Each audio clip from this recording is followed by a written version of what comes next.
Eight students का mental health जो है ना वो आप क्या समझते हैं कैसा होना चाहिए? क्या बहुत जहनी दबाव में एक बच्चा हो और वो लाइक भी हो? ये जो स्ट्रेस है वो बच्चों की एबिलिटीज के ऊपर इफेक्ट करती हैं। सबसे पहली चीज तो बच्चे को कॉन्फिडेंस पेरेंट्स की तरफ से मिलना बड़ा जरूरी है। बहुत सारे प्लेटफॉर्म्स जो ना वो ये भी करते हैं कि आपका जो पेपर है उस हवाले से सिर्फ कह देते हैं कि जी आप ये क्वेश्चंस कर लें, ये कंफर्म आएंगे। यू लर्न कम से कम इस हवाले से जो है ना वो बड़ा एक बेहतरीन प्लेटफॉर्म है कि बच्चे को हम प्रैक्टिस इतनी दे देते हैं कि बच्चे को वो सारी चीजें पेपर के अंदर ऑटोमेटिकली देखने को मिल जाती हैं। अच्छा, यू लर्न प्लेटफॉर्म जो है वो कैसे दूसरे प्लेटफॉर्म से जो है ना वो अपने आप को मुनफरिद बनाता है? आप बच्चे को अगर बेहतरीन गाइड करें, एक्सपीरियंस तरीके से गाइड करें, बेस्ट जो चीजें आपने अपनी लाइफ से सीखी उस डायरेक्शन पर बच्चे को काम करवाएं तो बच्चा पेपर लीक करता कौन? क्या ऐसा सच में होता है? होता है, बिल्कुल होता है। किसी न किसी लेवल पर ये चीजें हमें देखने को भी मिलती हैं और बच्चों के पास एग्जाम में जाने से पहले ही पेपर जो होता है वो वेबसाइट्स के ऊपर मूव कर रहा होता है। बिस्मिल्लाहिर्रहमानिर्रहीम, अस्सलाम वालेकुम। मैं हूं आपकी मेजबान शुमाइला नियाज और आज के इस पॉडकास्ट में हम बात करने जा रहे हैं तालीम के शोबे के हवाले से। अभी कहाँ जा रहे हैं? तालीम का शोबा, मतलब इसमें बहुत इंटरेस्टिंग और बहुत इन्फॉर्मेटिव जो है वो बातें होंगी। घबराना नहीं है आपने। तालीम के लफ्ज़ से ऐसा फील होता है कि जैसे एक बहुत खुश्क सा, ड्राई सा, और आज की जो हमारी यंग जनरेशन है, जो बच्चे हैं, वो तालीम से बहुत दूर भागते हैं। लेकिन हमारे साथ एक बड़ी तालीम याफ्ता शख्सियत मौजूद है जिनका नाम है प्रोफेसर शाहिद सुबहानी साहब। और अस्सलाम वालेकुम सर, क्या हाल है आपके? वालेकुम जी, बिल्कुल ठीक ठाक। आज के इस पॉडकास्ट में हम पहले इनसे जानते हैं कि ये तालीम के शोबे में जो है ना वो किस तरह से आए, आपका अपना ज़ाती एक्सपीरियंस क्या है, कभी आप तालीम से बोर हुए? बेसिकली मैं जो हूँ एजुकेशन फील्ड से लिंक हूँ। प्रीवियसली कोई 15 साल से इसके साथ अटैच हूँ और बहुत सारे बच्चों को पढ़ाने के बाद और बहुत सारे बच्चों को एजुकेट करने के बाद आज मैं ये चीज़ रियलाइज़ करता हूँ कि यस, एजुकेशन जो है ना वो वक्त के साथ कुछ बोरियत का एलिमेंट इसमें ऐड हो रहा है। लेकिन मैं being a principle of you learn आज आप लोगों के साथ बहुत सारी ऐसी इंटरेस्टिंग चीज़ें भी शेयर करूँगा कि किस तरीके से हमने बच्चों के लिए वो एजुकेशन, वो तालीम जो बहुत सारे बच्चे आजकल कंसिडर कर रहे हैं कि बोरियत के एलिमेंट इसमें ज़्यादा है, किस तरह से उसको इंटरेस्टिंग बना रहे हैं। वन बाय वन इसके अराउंड मैं चीज़ों को लेकर जाऊंगा और आई विश के मैं बहुत सारे बच्चों को इस हवाले से एजुकेट करूं कि विदाउट एजुकेशन वो एक्सीलेंस को उस तरह से अचीव नहीं कर सकते जो आजकल बच्चा सोचता है कि मैं टिकटॉक और यूट्यूब के अराउंड रहते ही सब कुछ अचीव कर सकता हूँ। ये बात मैं अपने एक्सपीरियंस की बुनियाद के ऊपर आज आप लोगों तक शेयर करूंगा इंशाल्लाह। अच्छा, बेसिकली जैसे कि आपने कहा कि यू लर्न के हवाले से बहुत सारे प्लेटफॉर्म्स जो हैं वो इसी हवाले से जो है ना वो आपको बहुत सारी इन्फॉर्मेशन देते हैं, लेकिन वो इन्फॉर्मेशन सिर्फ इन्फॉर्मेशन की हद तक ही रह जाती हैं, बच्चों को उससे उतना फ़ायदा नहीं होता। तो आपका जो प्लेटफॉर्म है वो क्या फैसिलिटेट कर रहा है? मतलब निसाब हमारा वही है, तो आप उसमें इंटरेस्ट कैसे डेवलप कर रहे हैं ऑनलाइन क्लासेस के जरिए? थोड़ा सा इसके हवाले से पहले अंडरस्टैंडिंग लेते हैं कि यू लर्न है क्या। यू लर्न बेसिकली एक एडटेक प्लेटफॉर्म है जहां पर हम लोग एजुकेशन को इंटीग्रेट कर रहे हैं विद द टेक्नोलॉजी। अच्छा, एक इतनी मज़े की टेक्नोलॉजी जिसको हम कहते हैं ग्लास बोर्ड टेक्नोलॉजी। इस ग्लास बोर्ड टेक्नोलॉजी के थ्रू हम बच्चों के लिए लेक्चर बनाते हैं और इस अंदाज में बनाते हैं कि अगर आप उसको मिस देखें ना तो आपको देखकर ये फील आएगी कि जैसे जितना भी कंटेंट बच्चों के लिए बनाया जा रहा है वो बच्चे के जहन के ऊपर नक्श होता जाएगा। मतलब बेसिकली कॉन्सेप्ट क्लियर करते हैं। लेवल की विजिबिलिटी, इस लेवल की कम्युनिकेशन के हवाले से स्ट्रेंथ आपको नजर आएगी बच्चों के लिए कि बच्चे का जैसे जैसे वो लेक्चर को सुनता चला जाता है बच्चा उस लेक्चर की डेप्थ में इन्वॉल्व होता चला जाता है, उसका इंटरेस्ट क्रिएट होता चला जाता है एनिमेशंस के जरिए से, पिक्चर्स के जरिए से।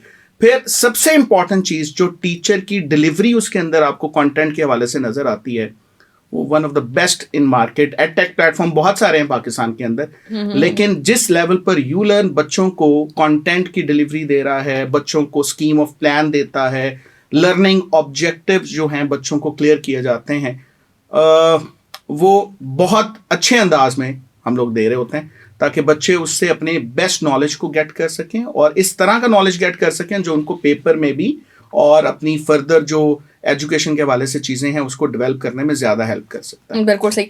अच्छा, तालीम जो है वो बेसिकली एक समझने के समंदर ही है, जितना होता है इसमें लगाएंगे गहरा उतने से ज़्यादा गहरा लगता चला जाएगा।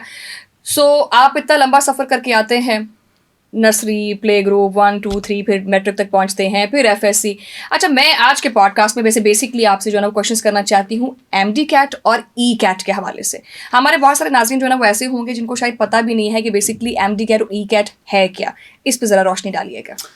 अच्छा, बेसिकली देखें, एज अ MD कैट और एंट्रेंस एग्ज़ाम्स के हवाले से अगर मैं अपनी एक्सपर्टीज़ को लेकर चलूँ तो 2014 से मैं बच्चों को इस हवाले से जो है वो तैयारी करवाता हूँ और बच्चों को गाइड करता हूँ अपनी बेस्ट कैपेसिटी के अंदर कि बच्चों को किस तरीके से वो एग्ज़ाम्स जो सबसे ज़्यादा बच्चे डिफ़िकल्ट कंसिडर भी करते हैं और उनको उसके हवाले से बहुत सारी चीज़ों को फेस भी करना पड़ता है, बहुत ज़्यादा स्ट्रेस को फेस करना पड़ता है, वो बेसिकली वो एग्ज़ाम है जिसको अभी आपने मेंशन किया, MD कैट और ECAT। ये ऐसे एग्ज़ाम हैं जिनको क्लियर किए बगैर कोई भी बच्चा अपने डिज़ायर्ड मेडिकल कॉलेज में या अपनी डिज़ायर्ड इंजीनियरिंग यूनिवर्सिटी में नहीं जा सकता।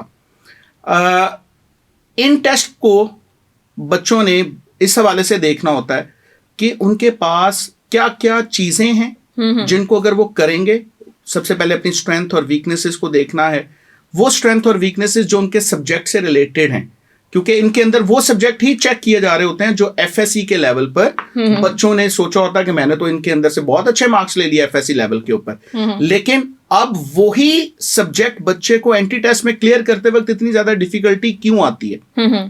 तो ये मेन चीज है। अगर बच्चा इसके अराउंड अगर अपनी वर्किंग करता है मेडिकल और इंजीनियरिंग यूनिवर्सिटी के टेस्टों के हवाले से, तो वो बहुत अच्छा परफॉर्म कर सकता है, आउट क्लास कर सकता है उन चीजों के अंदर, लेकिन उसकी डायरेक्शन उसको कहां से मिलेगी, वो डायरेक्शन को चूज करना कि बच्चे ने आज के ज़माने में अपनी उस एनर्जी को जो वो डाइवर्ट कर रहा होता है फिजिकल सिस्टम्स में जाने के लिए और वहाँ पर जाने के लिए अच्छी खासी कॉस्ट पे कर रहा होता है, उससे बेहतर अपॉर्चुनिटी उसको एडटेक प्लेटफॉर्म्स अगर दे रहे हों और वो अपने घर में रहकर बहुत सारी चीज़ों की कॉस्ट को अवॉइड करके हासिल कर सकता है, तो उसके अराउंड जो है हम किस तरह से काम करते हैं इसके अंदर मैं चाहूँगा कि मैं बच्चों को गाइड कर सकूँ।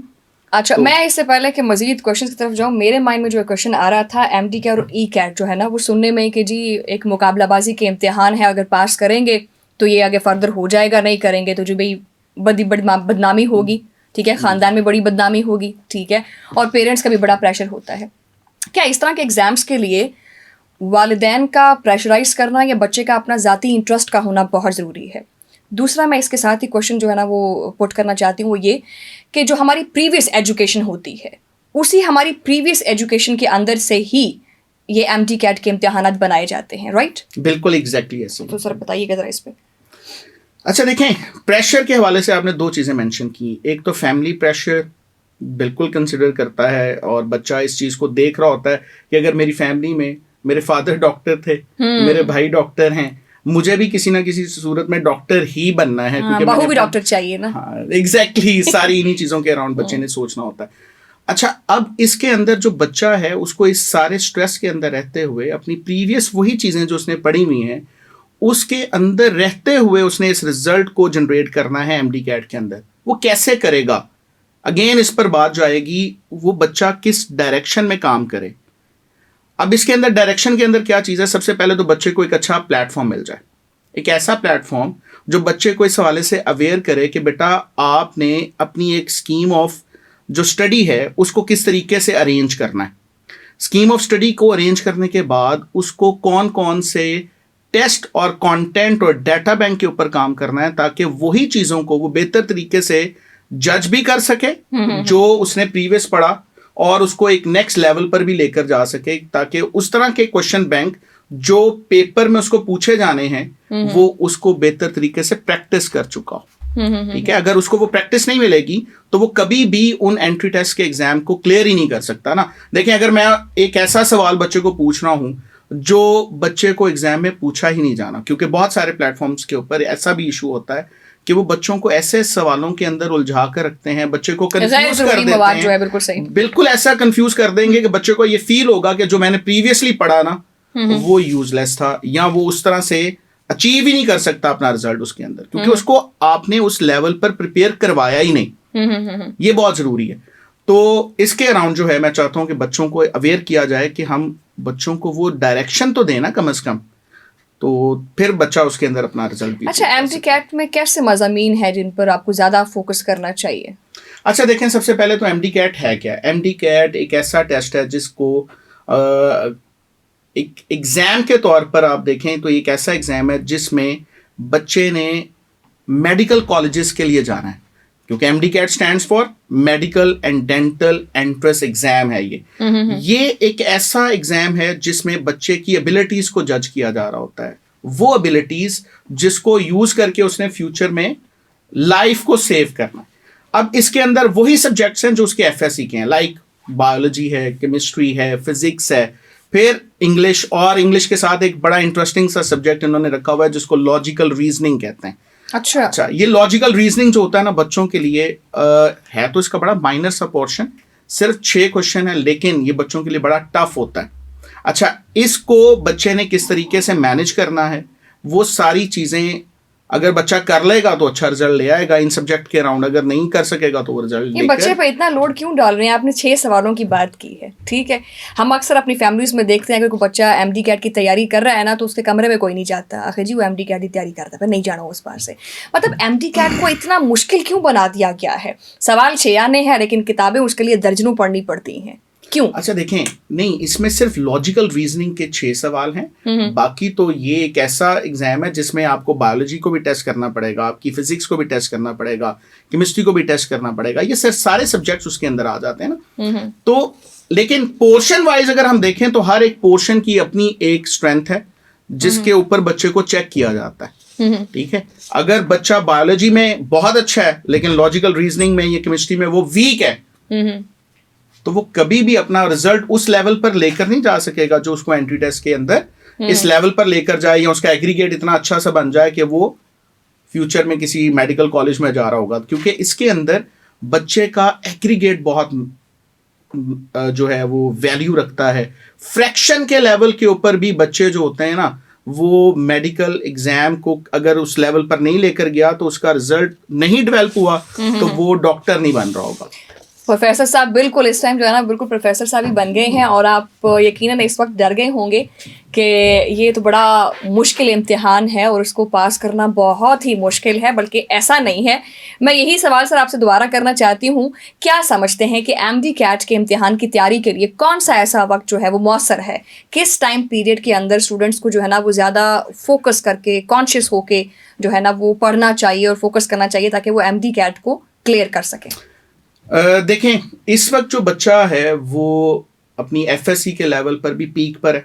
अच्छा, और जो इस साल के लिए एक सबसे इम्पोर्टेंट चीज़ बच्चों को पता होनी चाहिए वो ये है कि इस दफ़ा माइट बी नेशनल MD-CAT हो, एक ऐसा MD-CAT जो पूरे पाकिस्तान के लिए एक होगा। अच्छा, और तमाम बच्चे, तमाम सूबों के बच्चे, पंजाब के, KPK के, सिंध के, और जो बाकी हमारा गिलगित बल्तिस्तान है वहाँ के बच्चों को भी इस दफ़ा शायद एक ही पेपर आए। इसके ऊपर जो है वो पॉलिसीज़ डेवलप की जा रही हैं, और वो इस हवाले से डेवलप की जा रही हैं ताकि हम वो तमाम एलिमेंट्स को भी इस दफ़ा निकाल दें जिसके ऊपर बच्चा उंगली उठा रहा होता है कि पेपर लीक हो गया, हमारे लिए ये ज़्यादती वाला मामला हो गया कि हम जो है वो किसी एक सूबे के अंदर फोकस कर लेते हैं, वहां पर पेपर हर दफा लीक हो जाता है। पंजाब का बच्चा उसके वाले से सफर ये तो मेरा अपना जाती सवाल है, वैसे ये पेपर लीक करता कौन है? इसमें बहुत सारी चीजें हैं, मेरे ख्याल में इसकी तरफ हमें नहीं जाना चाहिए। नहीं, आप बताएं ना। ये असल में बहुत सारे स्टूडेंट्स तो वैसे वेट कर रहे होते हैं, उनके प्लान्स होते हैं, अच्छा जी आपने तैयारी कर ली और नहीं यार पेपर लीक हो जाएगा, देख लेंगे उसको। क्या ऐसा सच में होता है? होता है, बिल्कुल होता है। किसी न किसी लेवल पर ये चीजें हमें देखने को भी मिलती हैं, और बच्चों के पास एग्जाम में जाने से पहले ही पेपर जो होता है वो वेबसाइट्स के ऊपर मूव कर रहा होता है, व्हाट्सएप सिस्टम्स के अंदर जो है वो सर्कुलेट कर रहा होता है।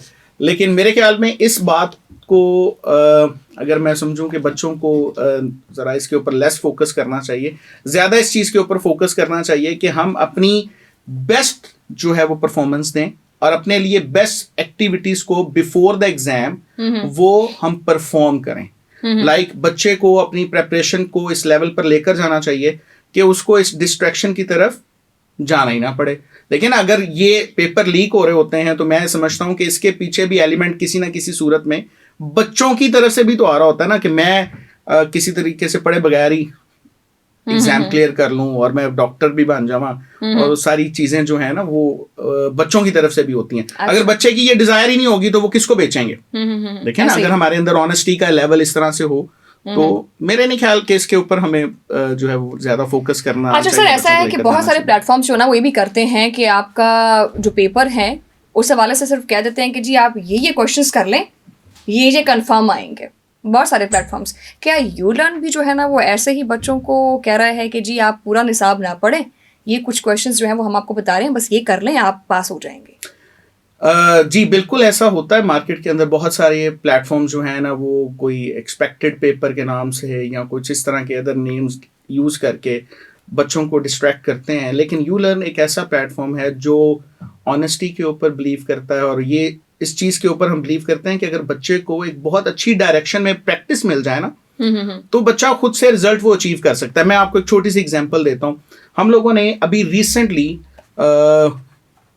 एक पायलट प्रोजेक्ट जो हमें गवर्नमेंट ऑफ पंजाब की तरफ से मिला, मुजफ्फरगढ़ के अंदर हम लोगों ने इस चीज़ को जो है वो एग्जीक्यूट किया, और इस अंदाज से एग्जीक्यूट किया कि बच्चे हमारे पास अपने उस कॉलेज में आते थे, हम उन बच्चों को लेक्चर डिलीवर करते थे, फिर उनके लिए हम लोगों ने एक बेहतरीन किस्म का टेस्ट सेशन प्लान किया, और उस टेस्ट सेशन की जो इनफरादियत थी, जो मुनफरिद उसके अंदर चीज़ थी, वो ये थी कि हम लोगों ने बच्चों को तकरीबन 13,000 के करीब MCQs का डाटा बैंक प्रैक्टिस करवाया।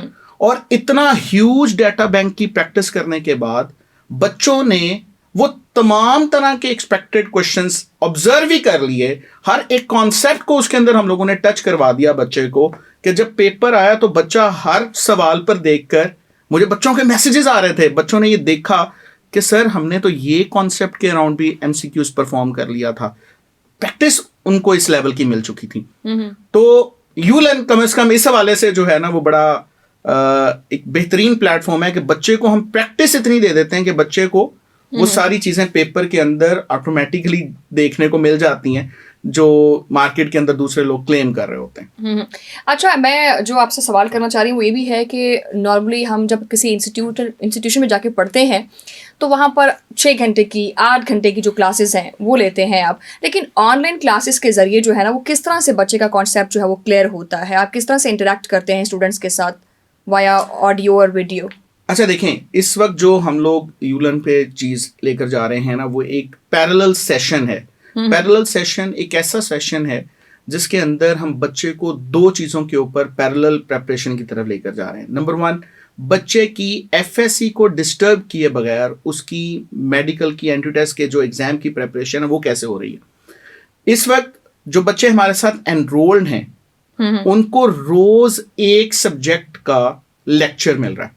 अच्छा, मिसाल के तौर पर अगर मंडे है तो मंडे को बच्चा जो है वो अपने बायोलॉजी का लेक्चर लेता है, और उस लेक्चर का जो कुछ भी पढ़ाया गया उस लेक्चर से रिलेटेड जो टेस्ट है वो हमारे LMS पर अपलोड हो जाता है। बच्चे ने जो पढ़ा उसका फौरन से उसने टेस्ट दे दिया। नेक्स्ट डे इसी तरीके से अगले सब्जेक्ट की क्लास होगी।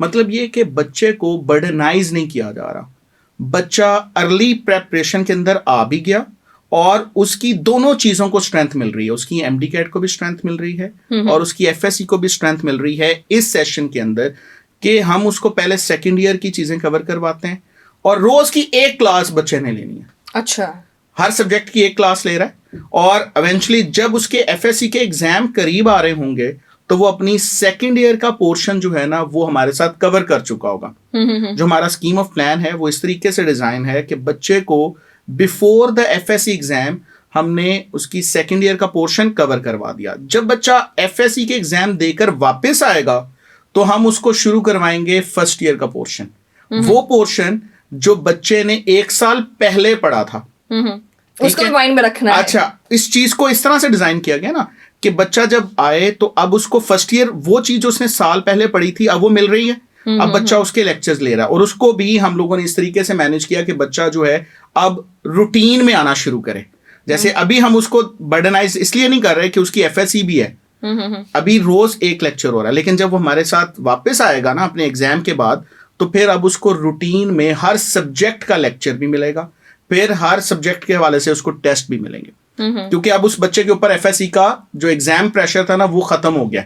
अब उसने सिर्फ फोकस करना है अपने एंट्री टेस्ट के एग्जाम को, क्योंकि माइट बी इस दफा एंट्री टेस्ट के लिए उतना टाइम बच्चों को ना मिले जो प्रीवियसली को 2 से 3 माह का टाइम उन बच्चों को मिल जाया करता था। इस दफा महदूद वक्त के अंदर ही प्लान किया, इसलिए किया जा रहा है ताकि देखिए, मैंने जैसे कि पहले एक चीज आपको मेंशन की थी कि इस दफा नेशनल एमडी कैट की तरफ चीजें जा रही हैं, ठीक है। और बच्चों का जिस तरह इस दफा जो है वो एक सबसे बड़ा इशू आया कि सिंध के अंदर एमडी कैट रिकंडक्ट वाला मामला हो रहा है, फेडरल के अंदर जो है वो रिकंडक्ट के हवाले से एक्टिविटी हो रही थी, तो बच्चों का जो साल का जो पूरा जो स्नैरियो होता है एडमिशन के हवाले से वो डिस्टर्ब हो जाता है। गैप इतना ज्यादा आ जाता है कि बच्चे को पता ही नहीं चल रहा होता कि अभी तक मेरा एडमिशन होगा या नहीं होगा। बच्चा एक ऐसी स्टेट के अंदर है कि वो आगे मूव ही नहीं कर पा रहा। तो जो चीजें डेवलप हो रही हैं ना वो इस डायरेक्शन में डेवलप की जा रही हैं, जिसके बारे में हमारे पास अपने रिसोर्सेज के हवाले से इंफॉर्मेशन आती है, और वो ये है कि इस दफा बच्चे को हम जल्दी से एग्जाम की तरफ लेकर जाएं, ताकि अगर इससे हवाले से कोई इशू आता भी है ना तो वो हम बड़ी आसानी से लिमिटेड टाइम के अंदर रहते ही उसको कॉप अप करें और चीज़ें अच्छे एडमिशन की तरफ जाएं, और बच्चे का जो करियर ओरिएंटेड अपना डायरेक्शन है ना वो बच्चे की बड़ी आसानी से क्लियर हो जाए। अच्छा, जबकि देखा जाता है कि वक्त की जो है ना वो बहुत कमी है, तो मार्केट में गुज़श्ता 5 साल जो पिछले पेपर्स होते हैं इनका बड़ा कॉन्सेप्ट है कि आप सिर्फ ये पिछले 5 साल पेपर्स देख लें, इसी में से चीज़ें जो है ना वो रिपीट होती हैं। कहाँ तक समझते हैं कि इसमें दुरुस्तगी है?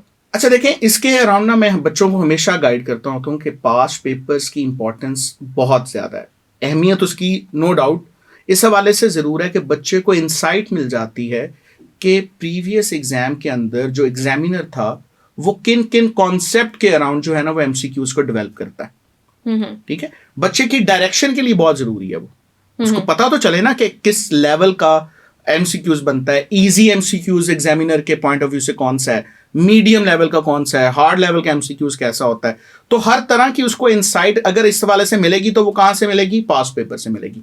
लेकिन कतई नज़र इस बात से कि ये इंपॉर्टेंट है, सिर्फ उसी पर अगर कोई बच्चा बैठा हुआ है तो इट्स नॉट लाइक एग्जाम जो एफएससी का था जिसमें उसने पास्ट पेपर को कर लिया तो वो सिर्फ इसलिए होगा कि मैंने पास होना था। ये एक ऐसा एग्जाम है जिसमें पास होना सिर्फ जरूरी नहीं है, ये एक ऐसा एग्जाम है जिसके अंदर उसने बेस्ट रिजल्ट प्रोड्यूस करना है, उसने इतने अच्छे नंबर लेने हैं कि उसका जब फाइनल एग्रीगेट बने जिसमें उसका मैट्रिक की परसेंटेज भी होगी, उसकी एफएससी की भी परसेंटेज होगी और फिर उसका एंट्री टेस्ट की भी परसेंटेज ऐड होकर एक एग्रीगेट बनेगा जिसकी बुनियाद पर उसका मेडिकल में एडमिशन कंफर्म होगा या नहीं हो रहा होगा। तो बच्चे को सिर्फ एक चीज के ऊपर नहीं बैठना, उसने बुक को भी अच्छे से लेकर चलना है, उसने दूसरे जो एमसीक्यूज हैं अदर देन पास्ट पेपर्स उनकी प्रैक्टिस की तरफ भी जाना है। यानी मुझे आपके इस जवाब से यहाँ तक ये पता चला है कि कॉन्सेप्ट का क्लियर होना बहुत ज़रूरी है। प्रोफेसर साहब, आपको पता ही है कि पाकिस्तान के अंदर जो है ना वो पेरेंट्स बहुत ज़ोर डालते हैं कि बस पढ़ना है, वही परसेंटेज की बात होती रहती है। आप माशाल्लाह से पिछले 15 साल से जो है ना वो तालीम के शोबे से हैं, क्या लगता है पाकिस्तानी स्टूडेंट्स के अंदर जो है ना वो रट्टाबाजी वाला कॉन्सेप्ट ज़्यादा है या कॉन्सेप्ट बेसिक क्लियर करना जो है ना वो ज़्यादा है? आप इतने स्टूडेंट्स को पढ़ा चुके हैं, आपको क्या लगता है? अच्छा देखें, जो लफ्ज़ आपने बोला इसके अराउंड भी बच्चों को एजुकेट करने की बड़ी ज़रूरत है कि ये जो रट्टा हमारे सिस्टम में है इसकी भी किसी ना किसी लेवल पर अहमियत ज़रूर है। देखें, कुछ चीज़ें होती हैं हम विदाउट अंडरस्टैंडिंग रट्टा लगाते हैं। जैसे मैं आपसे कहूँ कि आप मिस एक स्क्रिप्ट पढ़ लें लेकिन उसको अंडरस्टैंड किए बगैर, उसकी बैकग्राउंड अंडरस्टैंड किए बगैर आप इसको बोल लें तो माइट भी आप बहुत सारी मिस्टेक्स कर लें। लेकिन जब आप उसकी अंडरस्टैंडिंग लेकर उसको याद करेंगे, आपको कुछ बेसिक टर्मिनोलॉजीज हैं जिसको याद करना ही है।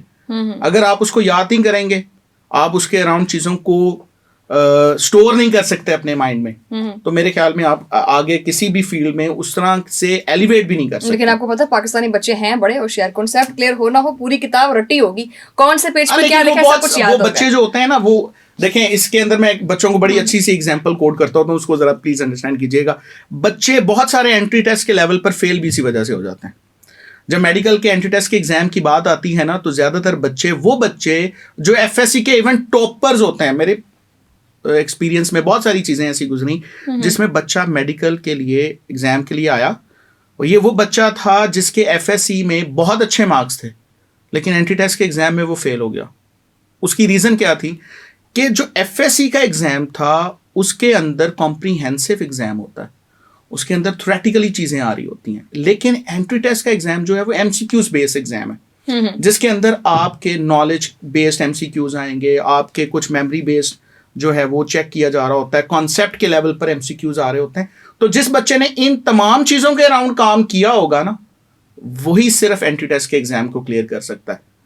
सिर्फ जिसने रट्टे मारे होंगे वो ऑब्वियसली उसके अंदर। वैसे प्रोफेसर यहाँ पर जो है ना वो ये चीज़ कहना, इस पर जो है ना वो रोशनी डालना बड़ा ज़रूरी है कि बच्चे वो जो एफएससी में इतने अच्छे मार्क्स लेते हैं वो इस तरह के इम्तिहानात में फेल हो जाते हैं, ठीक है, वो फिर अपने आगे फ्यूचर के करियर के बारे में जो है ना वो कंफ्यूज हो जाते हैं कि मुझे कौन सा करियर जो है ना वो अपने लिए जो है ना वो चूज़ करना चाहिए। ये बड़ा इंपॉर्टेंट क्वेश्चन है वैसे कि आया कि बच्चे से ये पूछना चाहिए कि उसका इंटरेस्ट किस चीज़ में है, वो कौन सी फील्ड में जाना चाहता है या चाहती है। देखें, इसके बगैर जो है ना मैं समझता हूँ कि बच्चा कभी भी अपनी, अगर उसका इंटरेस्ट नहीं है ना, तो वो अपने इंटरेस्ट के बगैर कभी भी उस सब्जेक्ट के अंदर आउट क्लास परफॉर्म कर ही नहीं सकता। देखें, बच्चे का इंटरेस्ट डेवलप होगा तब ही वो अपनी एफर्ट को उसके अंदर मैक्सिमम पुट करेगा।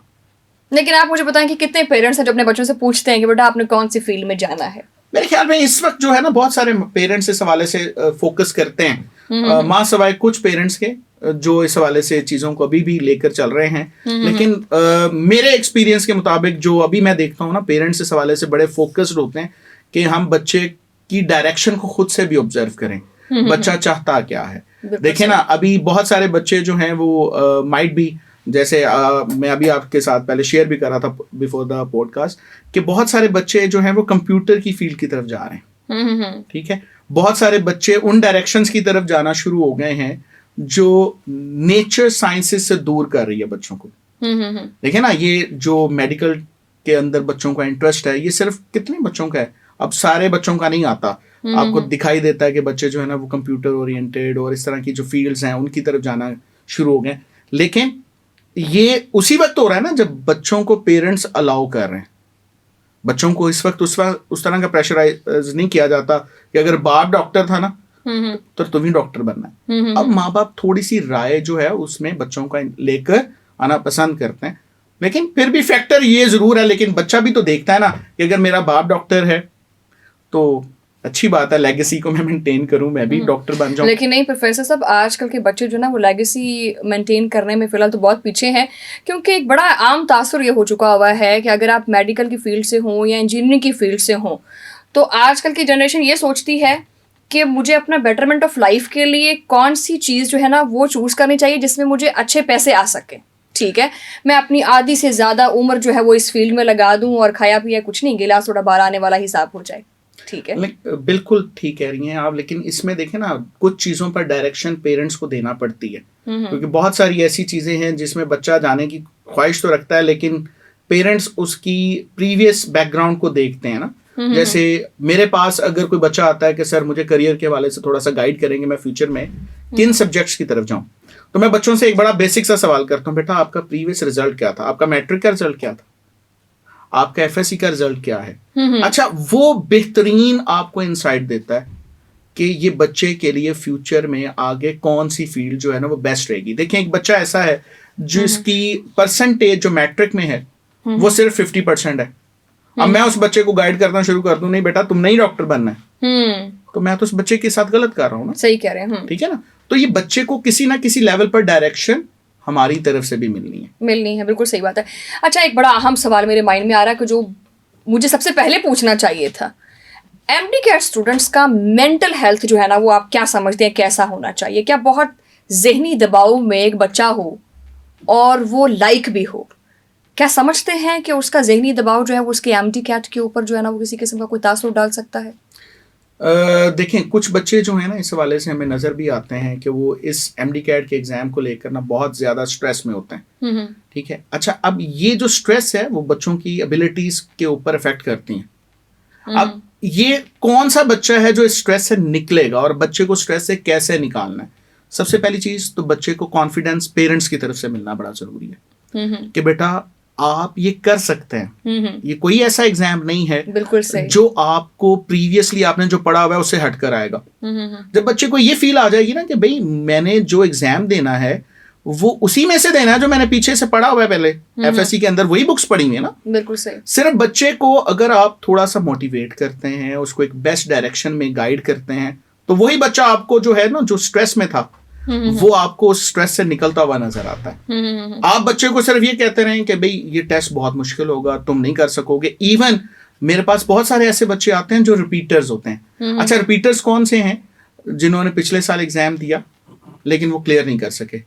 अब वो क्लियर नहीं कर सके, उसके अंदर मल्टीपल फैक्टर्स होते हैं, उसके ऊपर भी किसी ने उसको गाइड करना है कि बेटा आपने प्रीवियसली ये मिस्टेक्स की थी, अब इन मिस्टेक्स को अंडरस्टैंड करो, अब इन मिस्टेक से बाहर निकलो और तुम अपने दोबारा से उस पाथ पर वापस आओ जो तुम्हें वापस अपने एग्जाम की क्लियरेंस की तरफ लेकर जाएगा और तुम्हारे करियर की तरफ तुम्हें लेकर जाएगा। ये स्ट्रेस बहुत अफेक्ट करती है जी।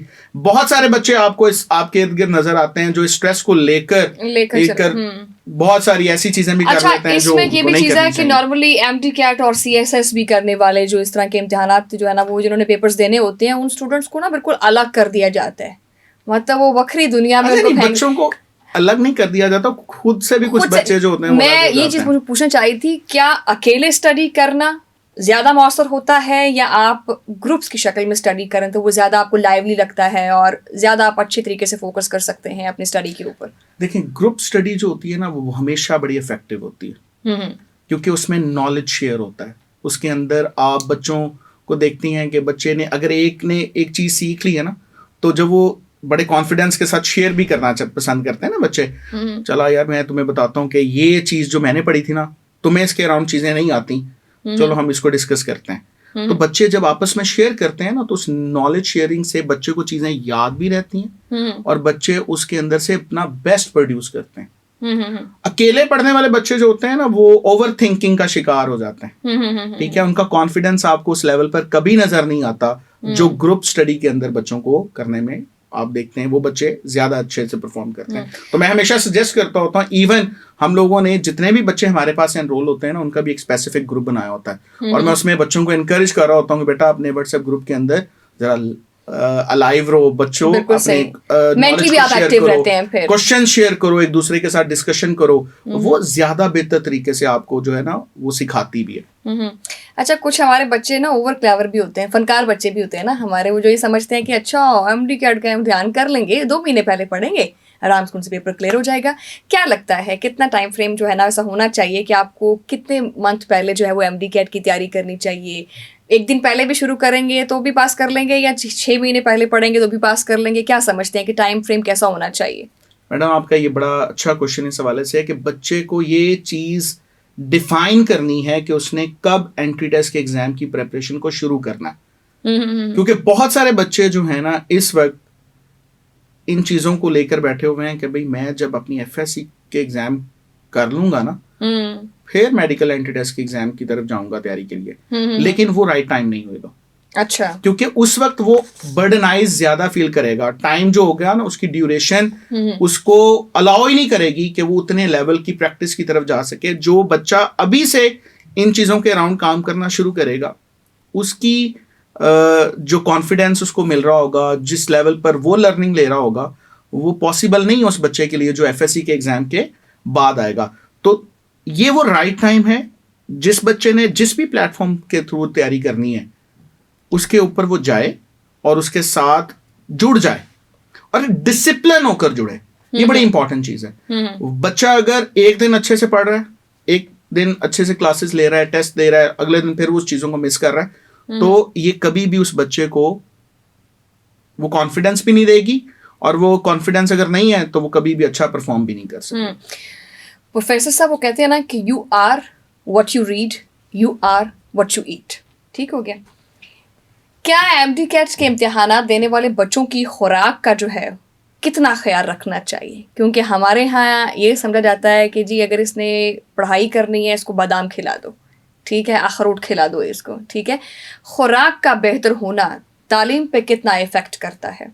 देखिए, मैंने बार बार एक चीज़ पर जोर दे रहा हूँ, वो है डिसिप्लिन होना। आपने हर एक चीज़ के अंदर डिसिप्लिन होना है।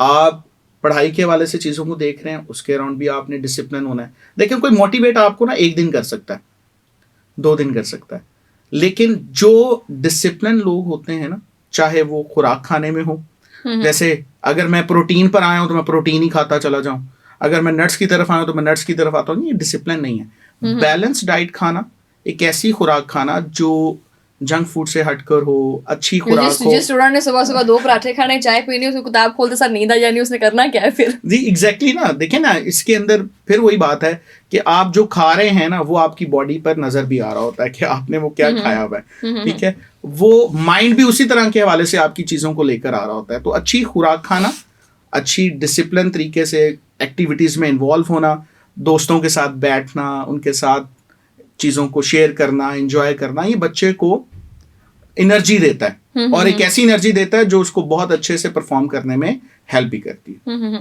अच्छा, एक चीज़ हमारे स्टूडेंट्स में बड़ी आम है कि बड़े लाइक फाइक स्टूडेंट्स होते हैं, सब कुछ याद कर लेते हैं, एवरीथिंग जो है ना वो सेट होती है उनकी, ठीक है। लेकिन फिर भी इम्तिहान से जैसे जैसे करीब आ रहे होते हैं ना, उनके हाथ पांव कांप रहे होते हैं कि हाय इम्तिहान आने वाले हैं। तो उस दबाव को कैसे कम किया जा सकता है? बच्चे इस दबाव का क्यों शिकार होते हैं? देखें, इसके अंदर अगेन फिर बात उसी तरफ जाएगी, बच्चे की डायरेक्शन क्या है। हम बच्चे को डायरेक्शन क्या दे रहे हैं? बच्चा जिस जगह पर जाकर अपनी प्रेपरेशन को कर रहा है या किन लोगों के साथ जुड़ा हुआ है, ये बहुत इंपॉर्टेंट है। जैसे मैं अगर अपने प्लेटफॉर्म की बात करता हूँ, तो हमारे प्लेटफॉर्म के ऊपर हम बच्चे को, जब हमारे पास कोई बच्चा एनरोल होता है ना, तो सबसे पहले एंट्री टेस्ट के हवाले से मैं बच्चों को हमेशा गाइड करता हूँ कि बेटा अपनी स्ट्रेंथ और वीकनेसेस को जज करो।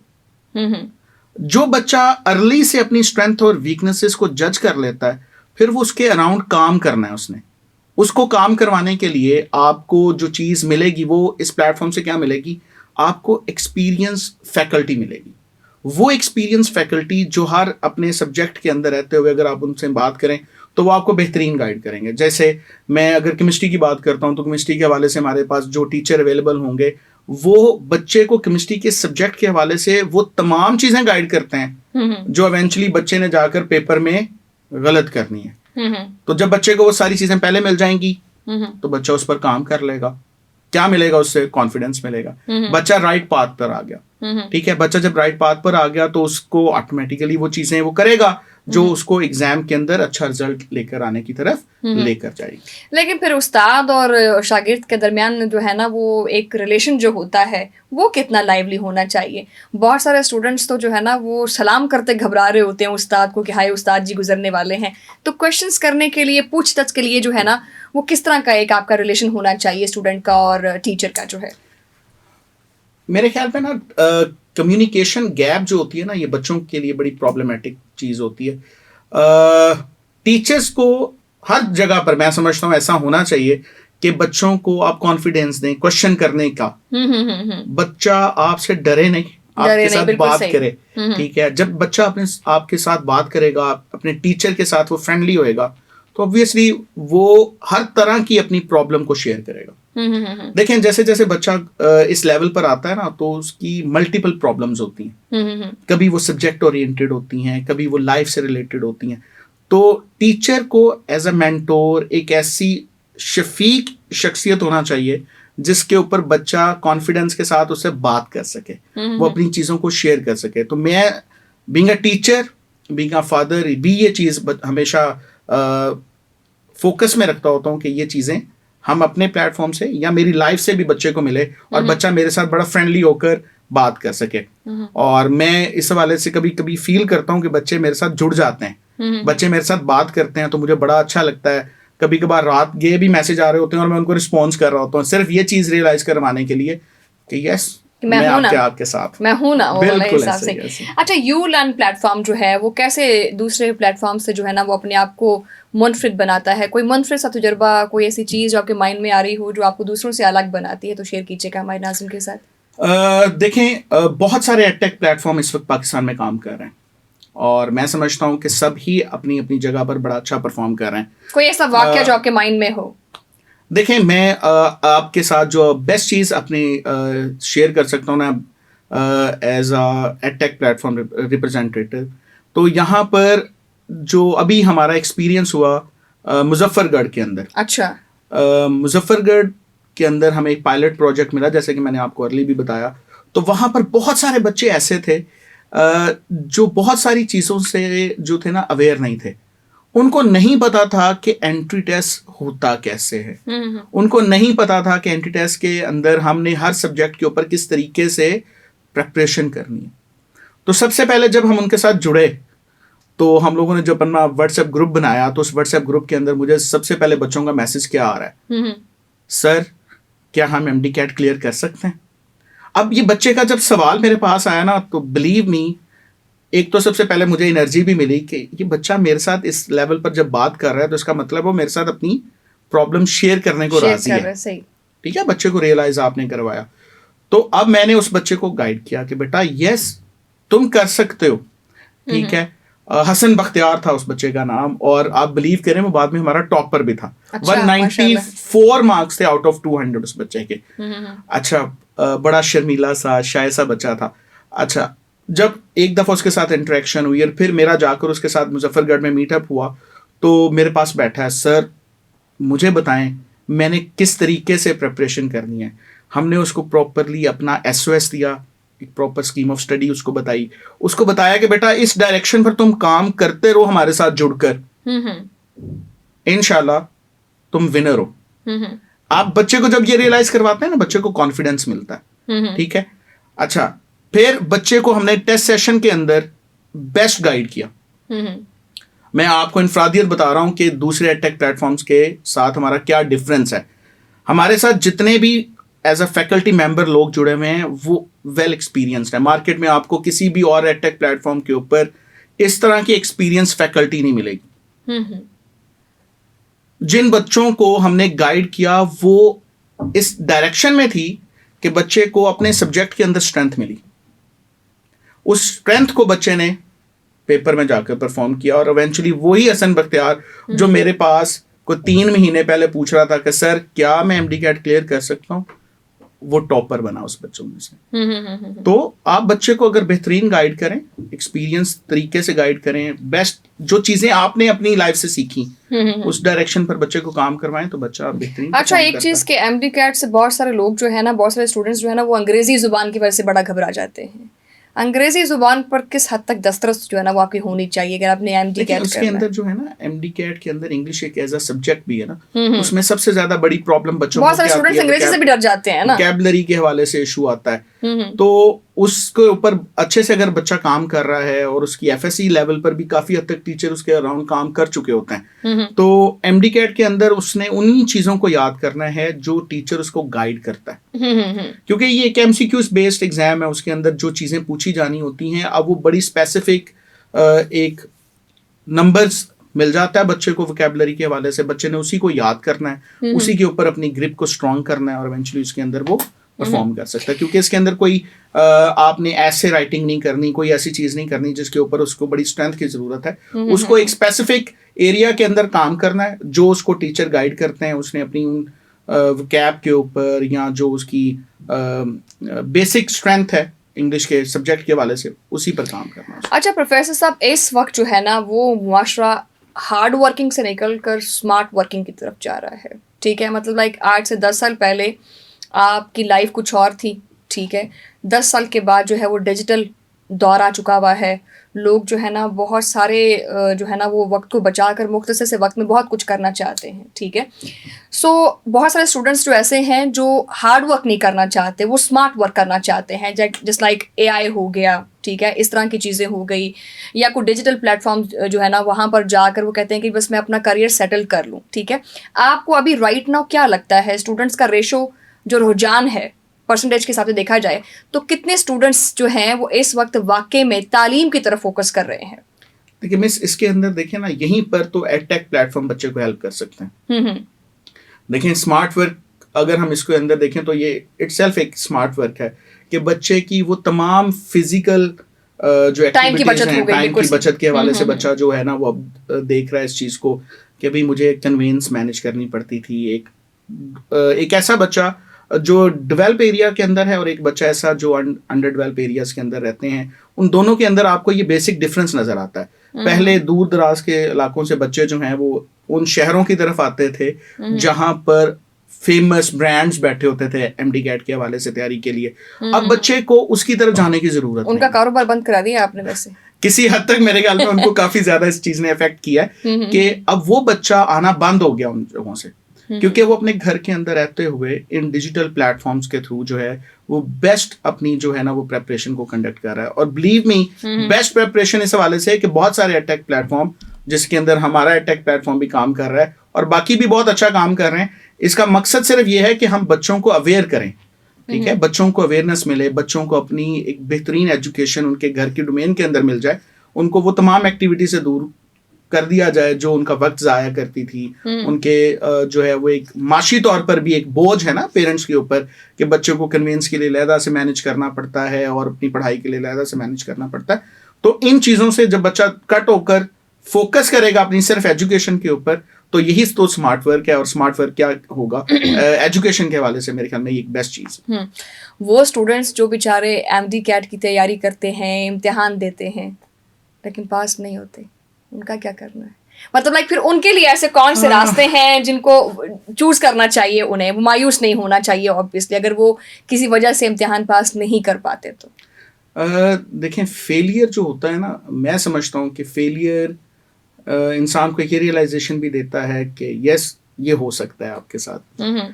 ठीक है, जब ये चीज़ें होती हैं ना इंसान की लाइफ में, तो वो आपको किसी ना किसी तरीके से मोटिवेशन की तरफ भी लेकर जाती हैं। डिप्रेशन तो अपनी जगह पर होता है, लेकिन बच्चे को ये फील होनी चाहिए।